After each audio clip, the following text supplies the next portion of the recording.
Ma'am मेरे second baby है।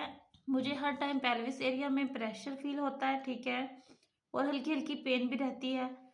Fourth month है, ऐसे लगता है कि बेबी बिल्कुल नीचे है। जी बिल्कुल ऐसे हो सकता है, बेबी नीचे होने की वजह से ऐसे होता है। इसका ये हल है कि आप रात को सोते वक्त पैरों के नीचे तकिया रख के सोया करें। कुछ दिन पाँव के नीचे रख लें, उसके बाद वही तकिया बटक्स के नीचे रख के सोएं। जब आपको ऐसा फील हो रहा हो ज़्यादा, चाहे आपको चौथा महीना है चाहे आपको सातवां महीना है, जिस भी बहन को, चाहे आपको आखिरी टाइम है, कोई भी हो, तो आप पैरों के नीचे पहले तकिया रखेंगे कुछ देर के लिए, फिर उसी तकिया को बटक्स के नीचे ले आएंगे, ठीक है। तो इससे जो है ये जो आपका मसला है ना ये हल हो जाएगा। बेबी जो नीचे उसका प्रेशर डाल वो खुद ब खुद ऊपर मूव कर जाएगा और दर्द भी हट जाता है। हाँ, कुछ बहनें बार-बार मलवाती हैं, तो यहाँ पे मैं आपको बता दूँ कि ये मलवाना नहीं चाहिए बहुत ज़्यादा।